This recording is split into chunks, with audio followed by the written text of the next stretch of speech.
Okay, well, I have the luxury of going last, and I'm really happy in that I want to quote Max, I want to quote Bryce, and I want to quote Zach.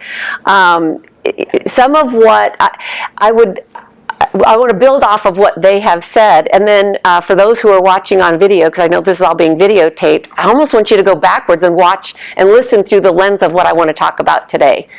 So while I'll talk a little bit about my personal story and why I'm here, I will weave that in at the end. I'm first and foremost, I like to teach, and so that's why you're going to get another one of these PowerPoints. Because I think that the best way for us to remember is to hear it and to see it, to read it, and then that way you'll remember it. If I had my druthers, I would have you taking notes too, because then you will not forget this. You keep hearing over and over and over again things about choice, and I'm going to use the word action.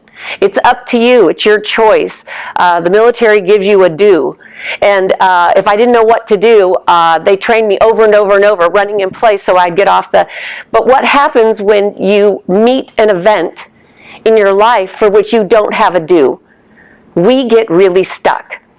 So now you cannot open your car door without hitting something about post-traumatic stress disorder. It is the diagnosis au jour, it's of the decade. Everything is called PTSD. It doesn't kind of even matter fully that people aren't even really focusing on what those symptoms are.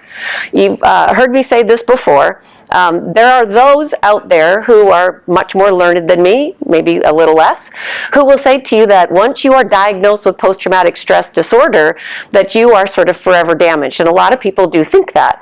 And therefore, they get ostracized or judged. Sometimes they can't get a promotion, that sort of thing. In my mind, that is absolutely, utterly incorrect. And I'm going to try to prove that to you today a little bit, even though that is not the main course of our topic. I do believe, and am an embodiment and have observation of others who, when you do the action, the work, you will be better. That you won't forget the event, but you will not have those symptoms that are really, really quite disturbing. So what happens if you are getting treatment for post-traumatic stress disorder, for which almost everyone gets the diagnosis, but the treatment isn't working? I've got this funky pain in my back. I've been dealing with it for about a month, and I've been trying to figure out what it is. I'm doing the thing that my physician forbid me to do, which is get on WebMD. Anybody? Anyway, so I'm looking at all these things, and oh my God, what this could be is awful, right? Could be cancer, could be my kidney, my liver, my spleen, could be a pulled muscle, could be I'm old fucking hag, and I'm not standing up straight, right? It could be any one of those things. But I will tell you what I'm looking forward to on my appointment in a couple of weeks is that my physician is going to give it a name. Because once I get a name, I can now take an action. So what happens if I am getting diagnosed with post-traumatic stress disorder, I take the actions, and I get no result? How many of you have ever heard the term moral injury? Okay, so those of you who cannot see, only maybe about 5 hands went up of a crowd of thousands. There are thousands of people here watching. It's a term that came about, I think we can find in literature, Jonathan Shea in his seminal book, Achilles in Vietnam. And what he was trying to do is create this identity around this cluster of symptoms that sort of overlap with post-traumatic stress disorder, but just don't really quite they're not captured by it. I'm going to talk about what the symptom overlap is in a minute. Now, all of us know that we need to maintain everything, right? We have heard today from Max, you got to maintain your body. From Bryce, you got to maintain your social circles. We know that we've got to maintain the car, the lawn, the kids. We've got to maintain everything. You maintain your weapon, otherwise it misfires. But how many of us maintain this? How many of us take the time to do what is necessary to maintain this? If you've got something, I didn't bring my cell phone up here, but if my cell phone is starting to run slow, what do? You turn it off, right? You maintain it. You get rid of all the apps that are running in the background. Well, post-traumatic stress and moral injury are like a clogging apps that are running in the background. And where are they coming from and why? So we're going to go back to the basics. I do this with every client, every lecture. I go back, and I'm going to go back and back and back. So I want you to understand these core concepts. So those of us, Carl, who are studying psych, and now Zach, we have Freud, Jung, and Adler. Freud is father of psychology, a little bit of a drug user, a little bit of kind of a weirdo, but God bless him. I'm not that much of, father of psychology. Jung is the collective consciousness and the archetypes. I'm a huge Alfred Adler fan. And one of the core principles, other than logical consequences and all of that, is that all behavior is purposeful. We are not driven by a cause, but drawn by our goal. I want to talk about what that goal is, and I want you to hold this lecture accountable to what I'm going to share in a second. And it is what is driving the interruption to your life, to your life, to your life when you are thwarted. There is logic in the chaos of our emotions. Don't ever forget that. And the foundational principle behind the logic of our emotion goes like this. The only mission of your brain, the only reason you've got a hunk of gray matter between your ears, is to keep you physically and emotionally safe. Now, a lot of airtime is spent on our physical safety, right? Carl talked about that a few minutes ago. You guys have talked about that as far as your physical, care. Don't lick a light socket. Watch where you walk across the street and all that. But emotional safety is really what's gotten a majority of what we've talked about today, except for Max, right? It's what interrupts you. If I have a mission of connection, Zach said it earlier when he said, I went into the military because I wanted to become part of a brotherhood. I don't have any male siblings. I want to become part of something bigger than me, but I want to be part of that male collective. Now, what happens when that brother, the young man that he spoke about, passes? Right? Now, what happens? So his sole goal for social connection, Bryce, right? Emotional safety is belonging. The ultimate safety is love. It's connection, right? It's what everyone in this audience of thousands is doing. They're nodding because you get it. That is why you waved, Carl, because you wanted to connect. You want somebody to see you and connect with you. So principle number 2 is that if a person feels attacked physically or emotionally, they will defend. And defense can look like anything. Defense can look like, kind of like what Bryce was saying a little bit earlier.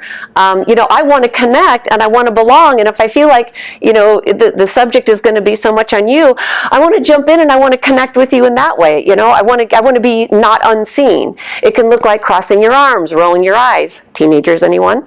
Yeah, right? It can look like yelling, shoving, pushing. It can look like shutdown. Because if I shut down and I pull away and I isolate, and I'm one of those veterans that goes off into the woods and lives by myself, it's a defense against getting my heart broken, right?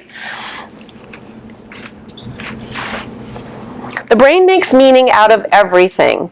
So the way that we end up making meaning is about developing core beliefs. So core beliefs, I'm going to have a slide here in a second, but core beliefs are I statements about the way things operate, people, places, and things. And I'm going to talk about that in a second. But it does this so that it can be very efficient about how it starts to predict. So the stronger the feeling, the stronger the memory retrieval. And the brain is a predicting machine. So if I already know that somebody who has that look or dresses like that is dangerous, I will know to be a little bit more on guard. If I know that you're dressed in that uniform and you do that thing, and you take the same vow and you march in the same way that I do, I know that I am safe with you. I will orient toward and I will orient away. The problem comes when things don't go as my brain has predicted. Now, the brain stores its data in an associative network, not linearly. So the things that are of most importance regarding my physical and emotional safety, if I have a threat to that, that's the stuff that's going to stay in the front of my mind. Because I'm not satisfied with the fact that I truly am safe. It is why we tend to isolate. It's why you move into the woods. Because I was part of something, then things went terribly south, and now I'm not connected to that anymore. I've got to be away. It's why people, when they have their heart broken, they say, I'll never do that again. Then we're stupid, and we think, oh, that wasn't so bad. Then we do it again, right? It's where you must belong. And people that think that they can isolate, just much to the point that was made earlier, you will die. So the power of core beliefs and your age. When you are young, we all know this, you are a concrete thinker. Little kids are all good, all bad. Right, wrong, I love you, you're a poopy head, right? I mean, it happens just like that. And they do not think abstractly because the neurochemistry is not wired up yet. It's roughly around age 9 that children can start to think abstractly. So how old is your daughter? 8. She's 8. So you come home and you're slamming kitchen cabinets. She's going to think, what did I do wrong? Because she's egocentric. And it's all about her. And then why does she do that? Because this keeps her, that top statement, physically and emotionally safe. Because if she can be very quiet when she sees him slamming kitchen cabinets after, he comes home from work, if she's quiet, she's less likely to be the target of his anger. Isn't that interesting? So it's best if she makes it about her. Children, when you divorce, will oftentimes say, my son was 5 when we told him we were divorcing. First sentence out of his mouth is the most classic sentence. What did I do wrong? Right? Now that becomes a core belief. And it settles deeper and deeper and deeper. It goes below the cortical part of the brain, the neocortex, the outer crust of the brain. It sits as a predictive thought. All right, so I'm building a case here. I wanted to be an attorney, but I didn't get to be one. So right around age 9, children will start to think abstractly, which means, oh, my dad, he had that bad day at work. My dad told me that, he and my mom got in a fight, or I know he's not feeling well. It's not about me. There are other possibilities. Okay, so that's important. One of the issues with core beliefs, and this is a sheet of, about 100 core beliefs. I know you can't really see it, but I'll read from it in a second. But what happens with core beliefs is that because it's efficient for these things to just become so, I rarely bring them back up for examination later in life. So if I believe that I am unlovable or things are my fault, the reason that my parents divorced, I just got to keep moving. I don't have time to think those things through. In combat or in your military career, if the reason that person died is because I did or didn't do something, it becomes truth. Right? It's fascinating. So core beliefs will be about how you think about yourself, about how you think about the world, how you think about life. So people are out to get me. I'm in danger. I'll never belong because of what I did or didn't do. There's no justice for me. No one believes me. I'm a traitor. I can't trust anyone. Or one of the worst ones, I can't trust my own decisions. Part of your physical safety is that your body becomes a machine, right? Your body is able to do incredible things when you have trained and you become physically fit. Emotional safety is the same thing. You will take a bullet for me and I will take a bullet for you. I'm emotionally safe right to that very end. You will not leave me behind. Except for what happens if it happens. What do you do with that thing that there is no failure? Failure is not a ranger word, right? That kind of thing. But what happens when bullets are stronger? What happens when the bad guy bests you in that moment? What do you do with that? So in moral injury, and PTSD, you come by these diagnoses honestly. These are just a couple of slides of statistics. Over 28,000 active duty soldiers screened positive for anxiety or depression. 2/3 of Marines stated they would not report a buddy for injuring or killing an innocent combatant, right? An increase in women and children detonate IEDs or they are the suicide bombers. Fewer than half of soldiers or Marines believe Iraqi civilians should be treated with dignity and respect, even though they're the ones that you are there to defend. You know, this sort of mix-up of how it is different from the way I thought it was going to be to the way that it is. 33,000 soldiers who have been deployed 3 or 4 times are diagnosed with depression, anxiety, acute stress. Many were being returned to battlefield nonetheless, right? These are physical injuries in the brain. It's akin to sending a guy back with a compound fracture. Informally prescribed or handed out to troops are opiates and other drugs for, you know, like benzodiazepines, Xanax, you know, that kind of thing, Xanax for anxiety, depression. What does that do to the brain? And what happens if I use that substance and that's the thing that finally calms my body down? Lock and load, I'm going to use that again when I'm jacked up later on. Because the job of the brain is to keep you physically and emotionally safe, and I want to get there in the most efficient, predictive way that I can. Your brain locks and loads these things. So this is a bottom line slide. This is June 21, Thomas Howard Sweet, Boston University. An estimated 30,177 active duty service members and war veterans of post-9/11 wars have died by suicide, significantly more than the 7,057 killed in the global war on terror. Think about that. Now, why is that? Why is that? Well, if the job of the brain is to keep you physically and emotionally safe, let's start there. Let's just start there.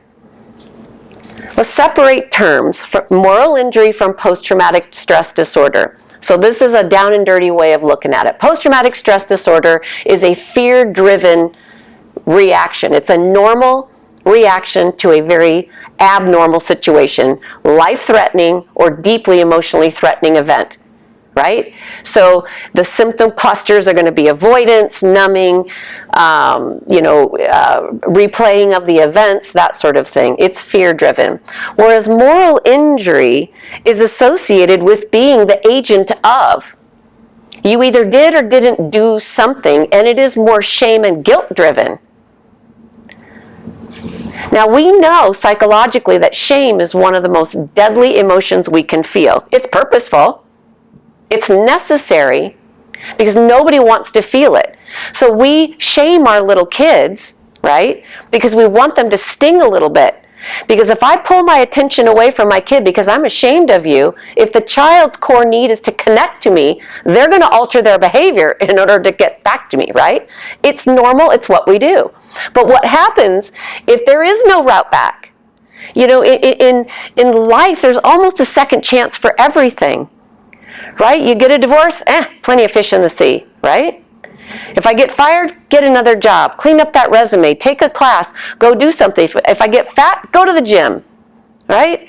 If I can't find social connection, get on social media. Stupid. I don't have social media either. Greg's a badass. So there. Because you know why? Because A, I'm a very private person. You would not know that at this moment. But because I'm looking for this. I want that. And I can't do that on social media. And this doesn't get it done. Okay? Because I get that. So moral injury, shame and guilt driven. Combat guilt was the most significant predictor of both suicide attempts and preoccupation with suicide, suggesting that guilt, not fear, may be the predictor. So is it possible that it is not PTSD, for which everyone gets the diagnosis? Rather, it is moral injury. It is something that I did or did not do. I didn't stop it. Now, this is something that I notice in private practice. Follow the thread of betrayal. Betrayal is the worst kind of trauma, right? So regular trauma, so let's say a natural disaster, people pass from that sort of thing. But betrayal is one where trust is established and trust is broken. One of the greatest predictors, or one of the last things I should say, of veteran suicide, the last moment, is betrayal in the significant relationship of that veteran. Why? Because your guard is down. And if I have pain and I have rejection and I have isolation for things that I didn't do or did do in my combat experience, and to go back to the gentleman back here, it's possible because my buddies died and I didn't go. Maybe that's my moral injury. I swore to be part of that group, to do this for my nation, and I never got a chance to do it. And I'm watching people die left and right all around me. You know, we all watched the news. We all saw that. So maybe that's part of my injury. Or I got injured my first day in country and I had to go back. And then the rest of my group went, and I didn't. One of the most wonderful ways to get to the emotional part of the brain is through art. This is an art piece from somebody at Warrior's Heart, the Residential Treatment Center in Bandera, Texas, for veterans and first responders only. I'm the program author, and a bunch of other badasses made this program possible. But this is an art piece. Now, what's interesting to me about this, well, first of all, if you ever hear somebody say, "I'm fine," in my line of work, fucked up, insecure, neurotic, and emotional. So be careful when somebody tells you they're fine. Okay, you always double check. Are we allowed to swear? I probably should have cleared that. Excellent. Sorry. So this is labeled PTSD. Isn't that interesting? But look at the words up here. I don't deserve. It should have been me. Failure, confused, meaningless, unwanted. Why me? I don't belong. Hurt. Those aren't PTSD words. They're feelings, that's right, it's moral injury words. It's about fear and it's shame, or it's about shame and it's guilt. Isn't that interesting? And he's the badass. He's supposed to say, "I'm fine." Right? That's what I'm supposed to say. "All good here, ma'am." When I was at home, I'm a Gold Star mom. Not sure why I'm stuttering on that. Except it's October and this is the month that my son passed, so we'll run with that. I remember sitting at home. My son was a two-tour Iraq veteran, 172nd Stryker Brigade. He was the driver, operator, mortarman, cross-trained with the MEV unit. And I'm one of those parents, single parent, sitting at home, and I'm looking at the news, and this is what we see. This is the weapon of choice. And as I'm looking at that on TV, and I do this for a living, by the way, I start to think about the whole post-traumatic stress piece of it, and what else is it like when I see everybody coming home, and they're talking about post-traumatic stress. This is what it feels like. It's also what moral injury feels like. You're focused, you're moving along, you're doing your something, and then there's a reminder of that bad thing. It can also feel like this.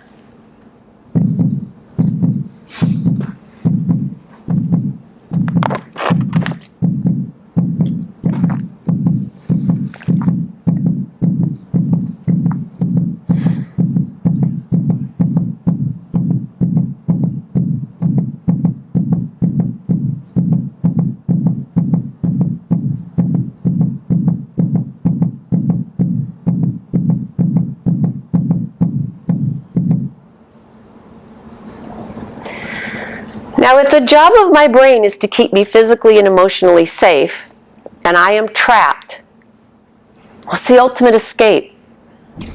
Right? Suicide. What if the threat is here? What if the threat is me? What if the vows that I took, the oath that I made, the training I got, what if it didn't go that way? What if I did or didn't do something? So again, I'm moving along, but suddenly there's all this looping, there's all of this, ruminating thoughts, and there's all of this stuff rattling around in my head, and I feel frozen in shame and guilt. The motive of your brain matters. What if it is true that the job of the brain is to keep you physically and emotionally safe, what if both post-traumatic stress disorder symptoms and moral injury symptoms are purposeful? What if, instead of looking at these things through the lens of shame because I'm feeling them and my battle buddy isn't, What if I look at it is that this is giving me a clue to what I need to now do, action, choice, to try to solve it. It's what Zach said before. He could not go and see the family members, right, of his beloved battle buddy, right? He couldn't do it because of the shame and the guilt. But when he finally did that and made that connection, he started to feel less pain, right? It gave him an action. There are a number of books written on this subject, and I brought this one. I highly recommend this book. And at the very end of my presentation, I'll have 2 full slides of all kinds of books for reading on the subject. But this is a wonderful one, David Wood. And in the book, he talks about moral injury at length and a little bit about post-traumatic stress disorder. But he talks about this recognition through all of time for thousands of years that when the warrior came home, there was a recognition that there was injury through the act of killing. Now, I know that I'm going to use this phrase killing here as the doorway to moral injury, but that's not necessarily always where it's got to be, right? A lot of us didn't have that experience and we carry moral injury. But the idea that there is an exacting cost, and that if a warrior 1,000 years ago survived combat, they still had to do penance because they had violated the code of killing another person, right?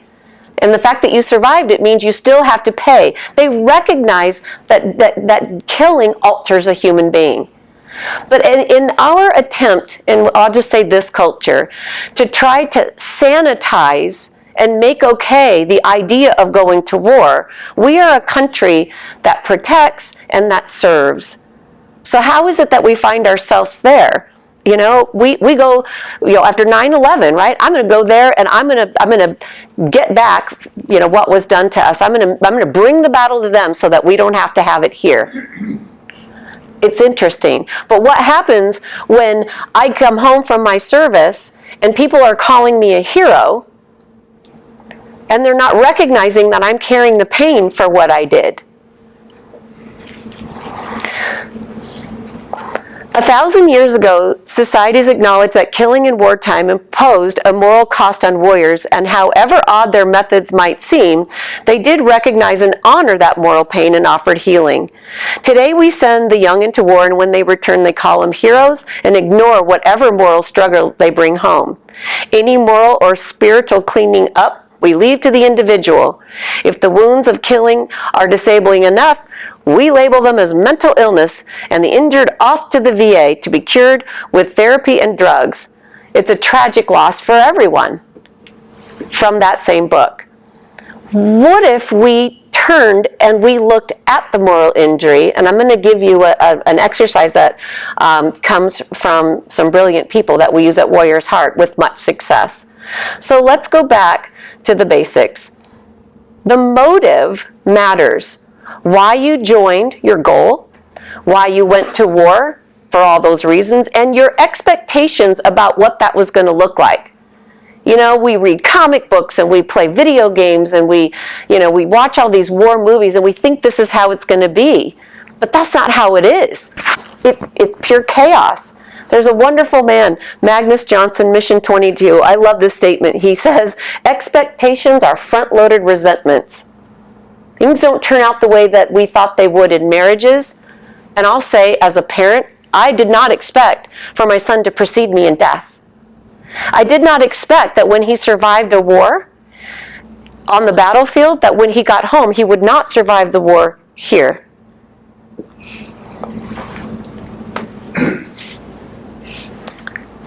This is how we train, understandably, our service members to be, right? That no matter what happens, it is up to you to suppress the emotions and to suck it up, buttercup. You do not feel.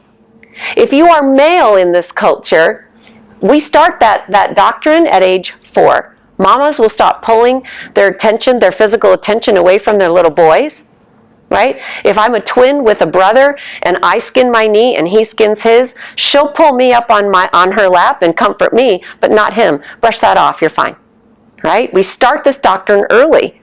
Now you go into the military, and that is on steroids, right? Somebody you love is going to die right next to you. Keep moving. Keep moving. There's no direction to the idea that it is needs to be felt. The other issue here is that life, we believe life is going to turn out in the storyline of how we expect it. But life is actually more about chaos theory. And chaos theory is fascinating. I love using a billiard table as the example because it kind of drives the point home more easily. So chaos theory is basically this. You know, this white ball with the black stripe, it has an expectation, a goal to go into one pocket. The orange ball has an expectation, a goal to go into another pocket. But in their journey on the billiard table, they bump into each other, setting the natural trajectory off course for each of them. And the art of being a human is to be knocked around on the board of your expectations of how life is going to be, figuring out where you are in that new location, figuring out who you are. You heard it beautifully said earlier today by the other gentleman here. Who am I? What am I made of? What am I meant to do? And I got knocked off by a number of events in my life. How do I get back and go toward where I thought and I know I need to go? That's the art. But when we are told, we tell our service members, do not feel, but the doorway back is through feeling. What do we do? What do we do? And the feeling I don't want to feel is shame and guilt. So let's go back to basics. The job of your brain is to keep you physically and emotionally safe. Research shows there is a significant correlation between PTSD and increased violence in veterans. But what's interesting is despite that pre-PTSD diagnosis, that there was any history of that same person having violence toward others. Isn't that interesting? So we know that fight-flight is an actionable thing to keep me physically safe. And if PTSD is more of a fear-driven experience, if I fight things that I find fearful and anxiety-provoking in that way, that may be, right, to fight, the opposite of fear and freeze is fight. It's an action. So what happens, and we do know through research that there's a much, much, much higher correlation of moral injury symptoms with suiciding in veterans, profoundly higher. That what if the opposite in the freezing of shame and guilt is violence towards self? That's your action. So therefore, ultimately, is what the brain looking for when we have moral injury is an action, but we don't provide the doorway. Hell, we have just barely started calling it what it is, right? I mean, 4 hands shot up in this room when I asked how many people had ever heard the term. Now, I know that Shea cites this in 1994, but think about confessional booths. You know, think about going to the priest and talking about the thing that you did that was bad, right? Back to basics. All action is purposeful. That mission of your brain, the core beliefs, the predictive, the brain wants action to be safe. So what kind of form do the symptoms take? Let's look at the crossover. And it is possible that you may have post-traumatic stress disorder and moral injury from the very same event or cumulative. But these are all fear-based responses: startle, fear, anxiety, flashbacks. I've got anxiety twice, it must be bad. Emotional ability, suicidal thought. Where the moral injury you can see is a lot more about loss of purpose, alienation. It's a spiritual crisis. And this is the crossover, right? So people will go in to their physician saying some of these things, you know, but this is what's in the DSM, so we diagnose it. So pain is inevitable, suffering is optional. It's your secret. It's the thing that you can't tell, that you saw, that you should have prevented, that you were party to. You know, the mutilation of the combat, the bad guy. We see that. But when I get back to my home country and I realize that I did that thing, in the moment that it made sense, well, I've got to start to name it. In my line of work, we call it name it to tame it. So this is the exercise, and I'm just going to briefly describe it. It's called a responsibility pie. And it was, I've adapted it from Karen Humphrey and Greenberg and Podesky. But basically what you do is you draw a circle and you name the event for which you are having moral injury. And you will ask yourself a number of questions. First, you just describe it in its basic terms. And because this event happened, it must mean that right? And name what that thing is. Get all the way down to the nut of it. That I can't trust my decisions, that I didn't do what I was trained to do, that I froze, whatever that is. What did you do? What did you not do? Did you know ahead of time that the meaning and consequences of your actions and thoughts? Like, let's really lift 40,000 feet and get an objective view. Let's externalize what you have been internalizing. Put words to the pain. And then very last, you want to think about, can any damage, here, I tell you what. So basically, once you start to enumerate who, what, and where, your pie might look a little different. So rather than having 100% or 95% responsibility, if you name the people, places, things that were also part of that moment, it may be that you start to notice that your responsibility of that moment starts to decrease and decrease. The way that we play this exercise out is that we have one person say to the other person, here's the event and here's what happened, and you have to sell them on that high number of percentage. I got to sell you that I'm 95% responsible for that event happening. And what's so fascinating is that to the listener, when they hear all of these other details, oftentimes they'll say, how could you possibly? You didn't even know this existed. You didn't know about this part. How could you be responsible? I don't understand. And what happens is that when you reconstitute the memory of that pain and you start to add all these additional facts and questions, when that memory goes back into your brain, it's forever altered. So therefore, you will start to you'll have the ability to start to move. Now, let's say you are responsible for some of this. The brain wants action. So is there anything that you can do now? Is there something symbolic, a reparation that you can make even symbolically for the pain? Give it an action. Talk to the family. Of course his death wasn't your fault, right? But you vowed to each other you would take care of each other, right? But sometimes the bad guy bests. And staying connected to the family is an action of love. That is what you really vowed to your brother ultimately. Isn't that interesting? And when he did that, he started to feel better. So things that will compound this issue are traumatic brain injury, having post-traumatic stress disorder, if you're taking substances, compassion fatigue. There are all kinds of things that also play into this topic. At the other end of it, you have the promise of a very well-documented, researched phenomenon called post-traumatic growth. So think of it this way. If my arm breaks here and it heals with a cast, we know that where that injury was, it will be stronger than actually the rest of the bone. You know that going through your boot camp and some of these other experiences that you are purposely put in a horrifying experience, and then you learn that in the very area that you were terrified, running at bullets, who does that? You guys do, weirdos, that you become actually stronger and more capable, right? So what you want to do is focus on the pain.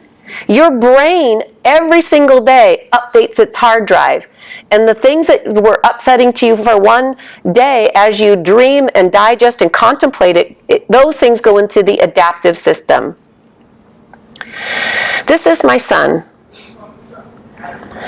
October 24th, my son will have been gone for 12 years. I am in that same group about thinking about why is my son gone? It was my goddamn job to keep him alive. It was my job. And how did I fail? And I did what everybody else does. I rewound the tape to every single thing to the age 4. If I had turned left on this street rather than right, would he still be alive? Like, that's what we do, because you know why? The brain wants an action. It wants an answer. But I have to go, and I did a responsibility pie around his death. And you know what? The VA gets part of it. Iraq gets part of it. His dad gets part of it. I get part of it. The woman who was having the affair the entire time that he was with her gets responsibility, for it was the absolute last moment for him. It was the ultimate heartbreak. He gets responsibility. So stop living by the rules of the 17-year-old you that we as a nation sold you on. It's time to update. You have abstract thinking. Your brain is now beyond age 26. Right? You have the ability. Sit with somebody. Talk about the event. Lift 40,000 feet above it. If you have responsibility, do something with it. Take action. You will heal. I will put these books back up, and I'll leave the screens, but if you have a cell phone, by all means, take photos of these. War in the Soul, Edward Tick, everybody knows that one. On Killing, tough book, good book. And I'll put these back up here on the screen. For those of you who have had friends and loved ones who have died by suicide, No Good Time to Say Goodbye is intense. Terry Real is all about male studies and why men behave the way that they do. It has been an honor to stand before you. It has been an honor to listen to fellow presenters. Much gratitude to the sponsors that make this possible. And I really appreciate your listening. Thank you.